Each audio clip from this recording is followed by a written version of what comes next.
Rendez-vous avec Sabouret Annie et Séglas Nadine de l'association Source en d'elle, une association qui vient en aide aux familles des enfants autistes dans la vallée de Lyons et de Landelle et au-delà. Voyons voir. Alors, l'association, en fait, elle n'existait pas, rien n'existait au départ. Sur le secteur, sur la vallée de Lyon-Sandel, il n'y a aucune association sur l'autisme. Donc, au départ, ça a démarré autour d'un bon repas, en réalité. Et on était une bande d'amis qui se sont retrouvés et qui avions envie de créer quelque chose pour l'autisme. Et du coup, on a réfléchi comment on pouvait accompagner les familles avec autisme. Et à partir de là, on est parti sur une association. Cette association a été créée en février 2019, donc jeune association, et on est monté en association loi 1901 avec association d'intérêt général. Ensuite, on a cherché donc des locaux parce que nous sommes partis de rien, effectivement. Et l'école de Rozay-sur-Lieure fermait son école primaire. Donc nous nous sommes rapprochés de la commune pour demander s'il était possible de mettre à disposition les locaux, ce qui s'est fait.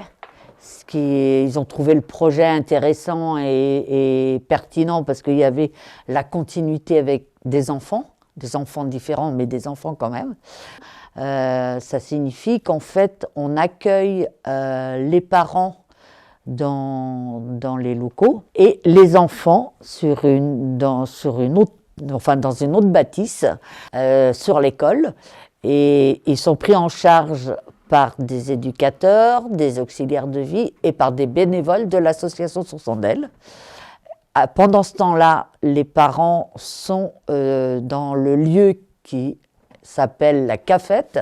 Et à côté de ça, on met en place, enfin quand je dis on met en place, c'est l'association Source en d'elle, met en place des activités pour et les parents et les enfants. Donc, dans ces deux bâtisses, il y a donc le répit enfant et le répit parent. Dans le répit enfant, il y a les enfants avec autisme et la fratrie. Ça, c'est très important parce que ce ne sont pas que des enfants avec autisme, c'est également les frères et sœurs qui peuvent côtoyer d'autres frères et sœurs qui sont dans les mêmes cas qu'eux. Donc, c'est super important. Et à côté de ça, dans l'autre bâtiment, eh bien, on accueille donc les parents. Alors là, les parents, ils échangent entre eux, ils se soutiennent, ils donnent des astuces aussi, comment ils peuvent avancer pour leurs enfants, ils peuvent parler de leurs angoisses, de leur stress, et ils accompagnent des nouvelles familles aussi qui viennent, parce que plus ça va, plus on a de nouvelles familles. Avec des mauvaises cartes, hein, je dis ça, je peux pas. Oh là là, bah en plus elle a fait ça. Allez, vas-y. Je peux aller là-bas? Et pas bien placé là. Je crois qu'on va s'en sortir, Amélie. T'es prête? Oui, on est les meilleurs, t'as raison. Ça c'est de la vie, ouais. Merci, Kylian. Il y a la vie. Ah. Hop, vas-y. Vas-y, appuie encore. Ça a l'air bien.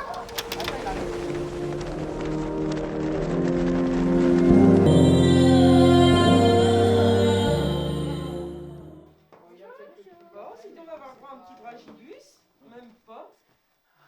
Ah, mais si, il y a. Non. Elle était.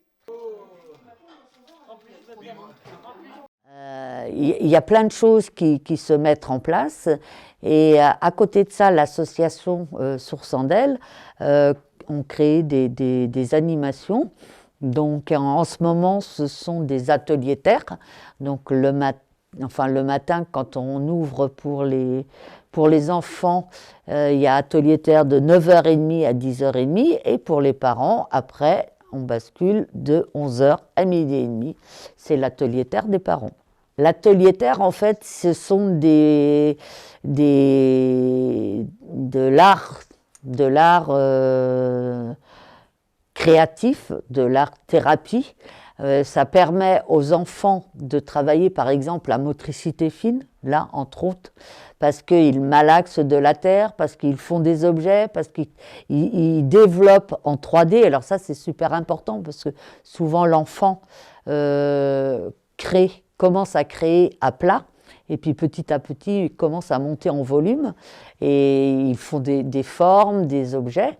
Et pour les enfants avec autisme, c'est important parce que ça veut dire qu'ils touchent des textures différentes. C'est-à-dire que la terre, elle peut être sec, elle peut être humide, ils peuvent y rajouter de l'eau. Enfin, il y a plein de choses qui rentrent en ligne de compte pour les enfants. Pour le sensoriel, c'est très important. Et puis à côté de ça, il y a les parents, quand ils font de l'atelier terre, eux, c'est pas dans le même esprit, c'est plus dans l'esprit où ils peuvent se détendre et ils positionnent leur pensée sur autre chose en fait. Et ça, c'est très important parce que ça leur permet de sortir de leur quotidien et de sortir des objets, des pièces qu'ensuite sont cuites par un céramiste, et ce qui permet de passer un moment agréable les uns avec les autres, et voilà. Donc on fait ça, mais on fait également des ateliers voile, on fait des sorties en pleine mer, on fait de la médiation animale, on fait plein d'activités différentes qui ont lieu dans le cadre de la CAFET. Alors la médiation animale, en fait, c'est une association qui est reconnue et qui a plusieurs animaux. Il y a des chiens. Il y a des chevaux, il y a des lapins, il y a des cochons d'Inde. Donc là, c'est une association qui soit se déplace sur la structure, alors là, c'est avec les chiens, et qui met en place un programme. Alors ça peut être le PECRAM, ça peut être le programme LAC, c'est-à-dire de la lecture avec les chiens. Il y a différents programmes. Et alors là, ce sont des groupes de 5-6 enfants, ça dépend de ce que l'on va proposer avec les animaux. Bonjour les enfants. Toi aussi, t'as une petite tête que je connais. Pas où je... Top, tu sais ce qu'il fait, Paddy, là? Non. Il te demande de te calmer un petit peu. Tu vois? Il te dit, c'est bien si tu te calmes un petit peu. Non, c'est pas vrai. Si, c'est vrai. Si, c'est vrai. Alors, pendant qu'on lit, on peut le caresser. On peut aussi prendre les petites peluches qui sont là au milieu si ça vous tente, si ça vous fait du bien. Ce sont des petites peluches. Regarde, tu veux essayer? Viens, salut. Salut. Viens le manger le chien. Ah, mais il ne faut pas lui donner à Paddy. C'est pour vous, d'accord? T'en veux un, Sohan, ou pas? Tu en veux? Tu en veux ou pas? Non? Alors, je les mets là, sur la boîte. Paddy, arrête. Il est où, le petit jeune?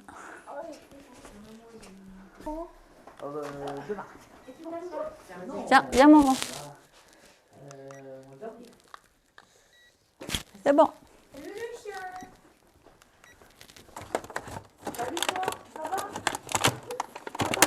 Je m'appelle Sylvie et que le chien s'appelle Paddy. C'est un chien médiateur, c'est-à-dire que c'est un chien qui va faire des tas d'activités avec des personnes pour passer un bon moment.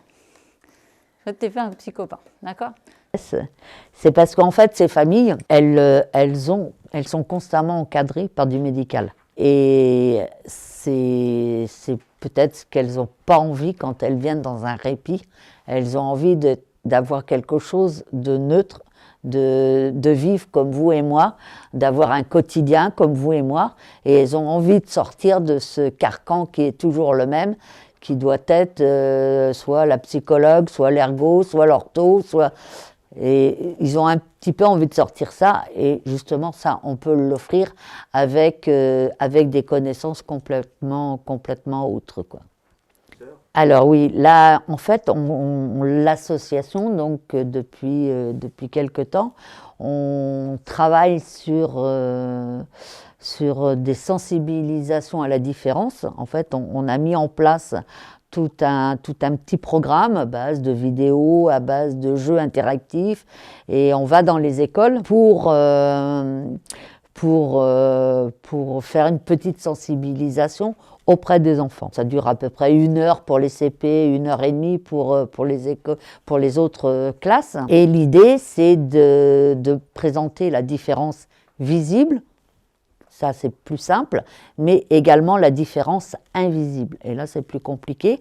Et donc pour ça, on a mis en place des boîtes sensorielles, on a mis en place des images à double sens, on a mis en place, enfin, pas mal de petites choses comme ça, et ce qui permet aux enfants de mieux comprendre, parce qu'effectivement, bah oui, on ne voit pas, mais ah bah oui, effectivement, on n'a pas réagi pareil, on n'a pas eu le même comportement, et du coup, ça leur explique pourquoi et comment fonctionne la différence. Et ça, c'est super important. Il y a des éléments qui dégagent des émotions, et donc l'enfant, il met sa main, il découvre sans voir ce qui est à l'intérieur. Et là, il ressent une émotion. Et cette émotion, au lieu de l'exprimer, parce que parfois ça peut être compliqué, donc il choisit le smiley qui correspond. Alors là, moi, je trouve que c'est celui-ci pour moi, mais il y a un autre enfant qui peut trouver ça très neutre, sans aucun intérêt. Et il y a un autre enfant, ah celui-ci il a du mal à tenir, et il y a un autre enfant qui peut trouver ça très très bien. Donc ça, on le fait sur plusieurs boîtes différentes, donc avec des émotions différentes. Et l'idée, c'est de voir sur ce tableau toutes les expressions différentes qui vont être présentes. Et l'enfant qui ne veut pas mettre sa main dans la boîte parce que il a peur, parce que ça l'angoisse, parce que ça le stresse, eh bien, il utilise le petit smiley « Je ne veux pas mettre ma main dans la boîte ». Et comme ça, ça montre réellement toutes les différences avec toutes les couleurs différentes qui sont présentes sur le tableau. Donc, c'est une des différences invisibles qui sera mise en place. Ça y est. Donc Nadine Seglas, donc je suis présidente de l'association Source en Deuil. J'ai rejoint l'aventure de Source en Deuil il y a maintenant 1 an et demi, 2 ans peut-être. Donc une équipe déjà bien dynamique. Alors Source en Deuil, c'est une association de familles pour les familles qui sont touchées par la question de l'autisme. Et donc, Source en Deuil est dédié à l'autisme, parce que cette question, c'est quand même très important. Le nombre de personnes touchées par ce trouble, qu'on appelle le trouble du spectre autistique, donc TSA, est de plus en plus identifié. Il faut savoir que quand même le chiffre officiel donné par la Haute Autorité de Santé et 1 naissance sur 100 d'enfants qui naissent. Et c'est le chiffre officiel. Les chiffres plus officieux, même inspirés, on va dire, des chiffres des études américaines ou autres, on peut diviser par 2. On est autour de 1 enfant sur 50 qui naissent. Enfin, voilà, donc c'est vraiment extrêmement important. Alors, pourquoi aussi maintenant on dit de plus en plus de personnes, c'est parce que aussi on diagnostique plus. Hein. L'autisme, c'est pas une maladie. Hein. C'est vrai qu'en principe on naît avec ce trouble qui est plus ou moins développé, qui parfois ne se développera pas, qui à un certain moment de la vie peut se développer avec beaucoup plus d'importance. Donc là, c'est pour les parents, pour les familles, c'est vraiment une grande inconnue quand ils sont confrontés à ça. C'est un grand choc. Hein. Donc maintenant, on en parle de plus en plus. Ça, c'est déjà extrêmement important. Parce qu'au fond, les parents se sentent un peu plus, en principe, un peu plus écoutés, un peu plus compris. Rien que déjà, ça, c'est déjà important. Après, comment c'est pris, les réponses, les possibilités, les dispositifs et autres. L'autisme, hein, c'est pas forcément un trouble une déficience mentale ou autre. Hein. C'est d'autres formes d'intelligence. Et là-dessus, on a beaucoup avancé. Aujourd'hui, on parle de l'autisme dans l'approche du neurodéveloppement. Enfin, je ne vais pas trop rentrer dans les détails, mais c'est important parce qu'avant, on était plus sur des approches psychanalyse, des hautes, voilà. Et ça a été des moments très difficiles, surtout en France, hein, où on était un peu dans la culpabilité. On ne comprenait pas ce qu'était l'autisme. Et que de familles, que de mamans ont été grande difficultés. Parce que souvent, on remettait un peu la cause sur les familles qui ne savaient pas au niveau des enfants. Parce que c'est pas simple, hein, quand vous avez des enfants avec des troubles et autres, de sortir. Il y a le regard des autres aussi. Vous êtes jugé. Attendez, vous ne savez pas éduquer votre enfant. Combien de fois vous entendez des mamans dans la rue ou autres qui disent, qu'on leur dit, mais attendez, tenez correctement votre enfant, ne le laissez pas se rouler par terre. Arrêtez qu'il hurle, il aurait bien besoin d'une petite taloche. Enfin, donc voilà, ça c'est... Bon, ça existe encore, ça existe beaucoup, mais quand même, on avance beaucoup sur ces questions-là. Hein, Eh bien, c'est assez enrichissant en fait, on rencontre des parents qui rencontrent les mêmes problèmes qu'on peut avoir, on partage des solutions, des choses comme ça, quoi. Et puis, par rapport aux activités des enfants, donc qui se sentent mieux peut-être pendant quelques temps à la maison. Oui, alors après, non, chez nous ça ne change pas grand-chose, quoi. Dès qu'ils reviennent à la maison, ils reprennent leurs habitudes. Mais par contre ici, ils jouent entre eux, quoi. Ils arrivent à nous oublier un peu et du coup, nous on les oublie un peu entre guillemets, on passe du temps entre parents pendant que les enfants sont entre eux dans leur coin, quoi. Trouver une association, c'est pas mal. C'est vrai que c'est un sacré soulagement et ça permet de, comment dire, de se libérer un peu, j'ai envie de dire, d'échapper un peu au regard des gens qui n'ont pas l'habitude à ça. Vous voyez, parce qu'il y a beaucoup de gens qui connaissent pas l'autisme ou qui sont très peu informés et du coup ils voient plus un enfant turbulent qu'un enfant qui a des problèmes. Et ici, on rencontre pas ce genre de choses, quoi. Nous, ça nous a permis de rencontrer d'autres familles qui ont le même souci, parce qu'effectivement, parfois, ils ne sont pas vus comme des enfants autistes, mais des enfants qui ont des problèmes. Donc ça nous a permis d'échanger avec d'autres parents et d'avoir aussi des conseils, parce qu'avant, c'est vrai qu'on était un peu isolés et on ne savait pas forcément comment faire, ou le fait de voir d'autres enfants dans ces circonstances, on s'est aperçu qu'il n'y avait pas que les nôtres qui étaient différents.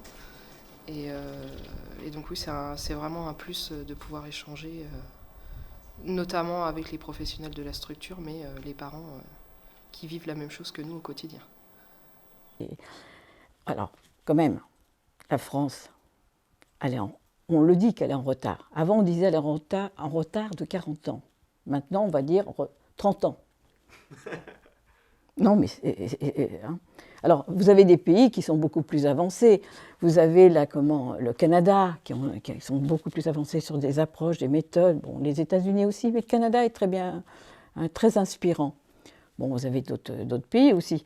Alors, la Belgique, on parlait... Parce que la France, là, on commence à vraiment prendre à pleine main, je dirais, cette question-là. Mais qu'est-ce qui se passait là depuis toutes ces années? Les seules réponses qu'il y avait pour les parents, c'était partez en Belgique, emmenez les enfants en Belgique. Eh oui. Ah ben là, ils ont créé des dispositifs et heureusement qu'ils étaient là, heureusement. Mais là, on resserre d'ailleurs, parce que les financements, parce que tout ce qui était payé et autres, hein, on resserre. Enfin, donc voilà, pas facile à traiter, d'autant plus, quand même, encore. La question de l'autisme, pour dire au niveau de la connaissance de cette particularité. Les médecins, jusqu'à présent, dans leur cursus de formation, hein, c'est encore le docteur Rosier qui nous le rappelait il y a encore récemment, qui est vraiment le médecin référent de Haute-Normandie. Et puis bon, ça se sait pas, hein, aussi dans toutes les bonnes revues, on va dire, ou autres. Mais un médecin ne recevait que 3 heures de formation globale dans son cursus de formation. Donc comment les familles qui venaient, même qui se rapprochaient pour être soutenues, pour essayer d'être compris, donc c'était quelque chose où ils n'avaient pas les éléments, les clés de compréhension de cette différence. Hein. C'est vrai quand même que c'est un peu de notre mieux, mais c'est aussi un combat, parce que monter les projets, il faut, ça demande de l'organisation, ça demande des moyens, financiers. Hein. Donc ça, c'est quand même un peu aussi, on va dire, un beau défi, c'est aussi un bon combat aussi, hein, trouver les partenaires, mais il y a des rencontres magnifiques qui se font aussi. Hein. Mais on n'avance pas tout seul. Hein. Et donc, il y a plusieurs aspects. Hein, on l'a un peu déjà présenté, tant par rapport cet espace, cet accueil collectif des parents, cet accompagnement avec toutes les animations au niveau des enfants. Donc tout ça, c'est quand même, on l'offre, mais donc il nous faut des moyens, donc on en trouve un peu, mais il faut rechercher après. Hein, et puis le projet, hein, qu'Annie a parlé, hein, pour accueillir de façon plus, on va dire, plus intense des enfants. Hein. L'investissement des locaux, c'est super parce qu'ils nous ont, la mairie nous soutient, enfin la mairie, la commune, on ne pourrait pas, on a la base. Hein. Par contre, il faut mettre en place le fonctionnement. Hein. Donc il faut encadrer, hein, les enfants. Alors on va avoir des locaux, on a des mécènes, hein, on est soutenus aussi. Hein.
Un projet d'agrandissement des locaux est prévu avec probablement un changement de statut juridique et une évolution des services.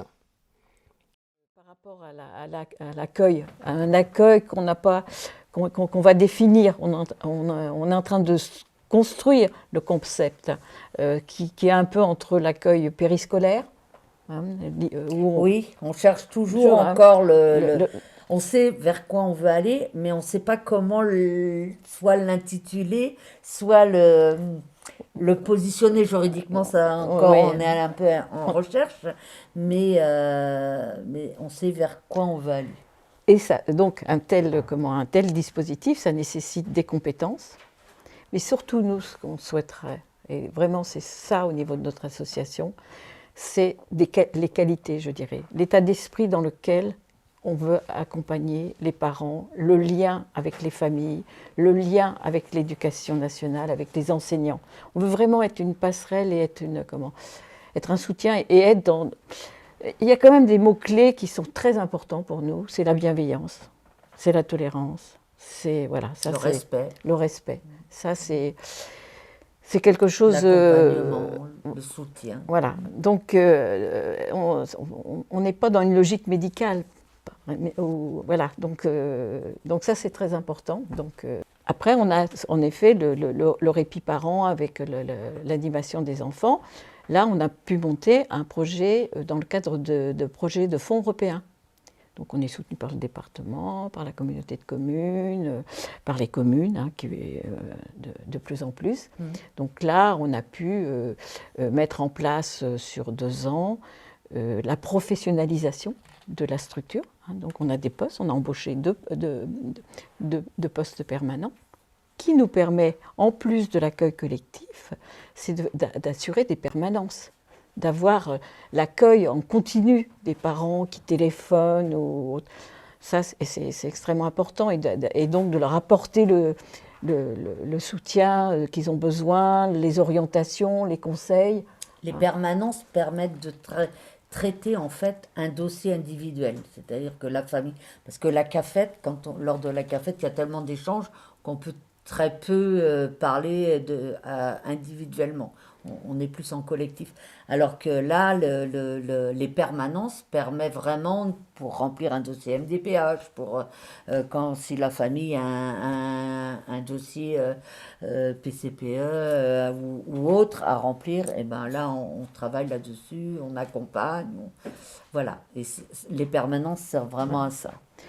Et ce qui est bien aussi, c'est parce que c'est vrai que d'autres projets, bien qu'ils soient jeunes, hein, ça commence un petit peu allez, on va le dire, un petit peu à rayonner, un petit peu, hein, modestement, mais on a fait une sensibilisation à l'autisme récemment avec donc un docteur Rosier qui est venu pour un peu, on va dire, le grand public, hein, du matinée.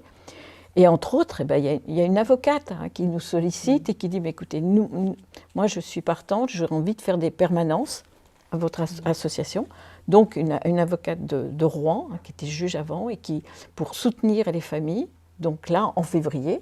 Hein, en janvier, fin janvier. Oui, en janvier, oui, exactement. Janvier, donc, elle va, là, les parents, permanence, où elle va pouvoir recevoir, et après, pour ceux qui ont besoin, à ce moment-là, elle les accompagnera plus sur la complexité administrative des dossiers. C'est terrible. Combien ça fait de pages, un dossier? Il y en a 20, mais plus de 20, mais bon... à refaire continuellement. Avec tous des justificatifs, des attestations, c'est très compliqué. Les parents, ils sont épuisés. Les aidants, enfin les frères et sœurs aidants, oui. On ne pensait pas que c'était aussi compliqué et aussi envahissant, parce qu'ils sont complètement envahis par ça. Hein. Enfin, je pense quand on faisait de la voile, là par exemple, on était obligé presque de les séparer, parce qu'on leur disait, mais attendez, c'est pas votre rôle, allez prendre du plaisir, faites de la voile, amusez-vous. Oui, mais attends, il y a mon petit frère. Non, ton petit frère, on gère, on s'en occupe, ne t'inquiète pas. Mais c'est vrai qu'il fallait ce détachement-là, prenait du temps. Oui. Mais bon, après, une fois que c'était acquis, mais entre-temps... Alors, il y a les deux aspects, on va dire, là où il y avait un peu l'aidant, enfin un peu fusionnel, un peu autre, où il faut justement que les autres enfants prennent un peu de recul, et puis il y a parfois des situations où il y a de la tension. C'est très dur pour le frère et sœur d'accepter l'autre qui est différent, qui demande tant d'attention, que toujours les parents sont autour et autres. Et là, il se crée aussi des tensions, un peu d'agressivité, de violence et tout ça. Et tout ça, Et là, c'est là on a des choses à construire aussi, à continuer. Enfin, ça fait vraiment partie, un des aspects pour nous qui est important, la fratrie. Hein, ouais, il y a vraiment besoin d'un soutien. Ouais. D'un soutien pour les aidants, parce qu'en fait, les parents sont aidants, les frères et sœurs sont aidants. Donc c'est vraiment un accompagnement et un soutien à ces aidants-là. Ouais. Parce que les grands-parents sont aidants quand ils sont présents. C'est super. Paddy et Lewis sont au coin du feu. Paddy va jouer dans la neige. Ouais, tu montres à tout le monde l'image ? Ouais. À qui le tour tu donnes à Soen ? Tu as très bien lu. Tu peux rester là si tu veux. À côté de Paddy pour le caresser. Paddy a disparu. Lewis part à la recherche de Paddy. Oui. C'est à Evan. Pas bouger. Pas bouger. Chut, écoute. Allez. Paddy. Lewis met son manteau et part dans la forêt à la recherche de son ami. Lewis marche longtemps sous la neige et dans le froid. Ouais, c'est beau aussi, hein. Il rencontre un sanglier. Il lui demande s'il n'aurait pas aperçu son ami Paddy. Oui, je l'ai vu passer à gauche. Merci, répond Lewis. J'y vais, je sais pas. Ouais, c'est pas Bravo, mal. Naya. À toi, Kyrian. Merci. Sultan, Sultan, Ensuite, Lewis Sultan, viens, s'il te plaît, 5 rencontre minutes. un cheval. Le cheval lui demande « Que fais-tu ici ?»« Je cherche mon ami Paddy. »« As-tu vu Paddy ?»« Oui, il est rentré dans la maison là-bas. » Bien, Ouais, bravo, Kyadi et Lewis. Et Lewis, c'est magnifique. Hein. Est-ce que vous voulez lire encore un petit peu? Oui. Moi, j'ai une super belle histoire ici. Ah tiens, je peux lire. Tiens. Vous voulez? Non, non, non, attends. Chacun votre tour. Souvent, les familles sont éclatées, hein. C'est-à-dire que beaucoup sont séparés. Les papas partent, en fait, parce que c'est trop compliqué. Donc, beaucoup de familles sont... Enfin, Oui, il y a beaucoup de... 80% des familles sont éclatées. Donc, c'est d'autant plus dur qu'il faut... la maman se retrouve toute seule à gérer tout ça, quoi. Donc, c'est hyper lourd. Par contre, nous, quand même, à l'association, et ça, c'est bien, il y a beaucoup de papas qui viennent. Oui. Alors là, on est assez contents. Et depuis le début, et d'abord après, ils aiment bien, ils se retrouvent. Alors ça va être discuter parfois de la question de l'autisme, mais parfois ça va être totalement différent. Hein. C'est de la mécanique, c'est le truc. Mais le fait que les papas poussent la porte aussi et viennent, alors parfois ils viennent tout seuls avec les enfants aussi, parce que comme ça c'est le moment de répit aussi pour la maman. Oui, ça arrive. Qui peut, chez elle. La maman se retrouve voilà, chez elle, paisible, voilà. sans les enfants. Et ça, c'est du répit aussi, c'est une grande forme de répit. Mais ouais, ça c'est... Et aussi par rapport aux parents, je dirais vers qui on souhaite aller, enfin toucher, mais parce qu'en réalité, ceux qui sont le plus isolés, parce que là, tout ça c'est pour aussi lutter contre un grand isolement hein, qui se construit autour des parents, hein, ceux qui sont le plus isolés, c'est ceux qui ont le plus difficile à venir. Parce qu'il faut passer la porte, hein. Il faut décrocher le téléphone. Ce n'est pas forcément chose facile. Hein. Ils sont complètement anéantis par le fait du constat de leur handicap, aussi à le gérer, c'est compliqué. Hein. Vous avez des parents, ils ne dorment plus la nuit, ils ne dorment plus haute. Hein. Il n'y a aucun moment il n'y a pas de répit. Hein. Il y a des situations qui sont quand même complexes. Hein. Qui va les comprendre? Il y a plus, en plus, socialement, ils s'isolent complètement, ils ne peuvent plus sortir, il n'y a plus d'amis, tout coûte très cher, parce que ça coûte très cher d'avoir un enfant. Les aides ne sont pas... il n'y en a pas beaucoup. Hein. Les professionnels, bien souvent, c'est à la charge. Proportionnel. Oui. Et puis, si on vit dans l'Eure ou si on vit dans la Seine-Maritime, c'est pas la même chose. Ah, c'est pas gagné. Hein. Vaut mieux vivre dans la Seine-Maritime que dans l'Eure. Il faut savoir que un enfant qui est reconnu enfant avec autisme, même catégorie, même quotient, même, qu'un dossier qu'un dossier de l'Eure, eh bien, le dossier de l'Eure sera, l'allocation sera 2 à 3 fois moins élevée que celle de la Seine-Maritime. Quitte l'Eure pour aller en Seine-Maritime. Et ça, c'est une prise de conscience qu'on a eue, nous, parce que il y avait une famille, entre autres, qui habitait les Hogues, et bien, elle a déménagé pour être en Seine-Maritime.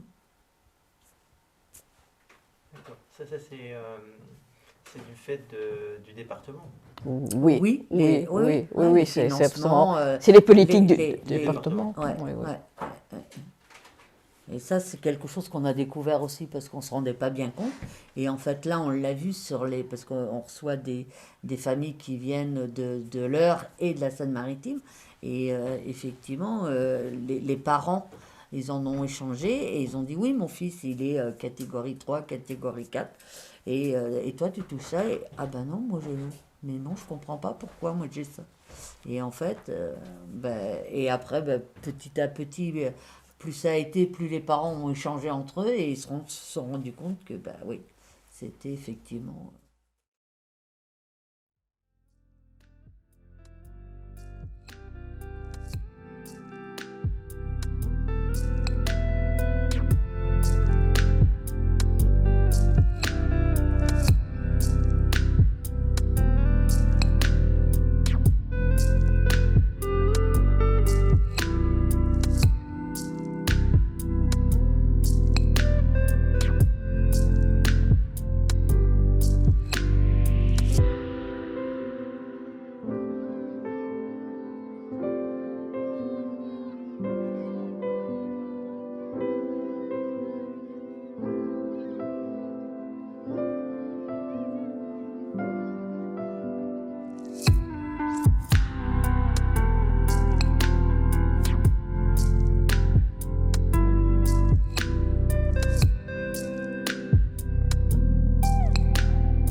Une action de cœur à l'origine de la naissance de Source en d'elle qui sème plusieurs projets et qui récolte des actions multiples en faveur des enfants atteints d'autisme et soulage leurs parents.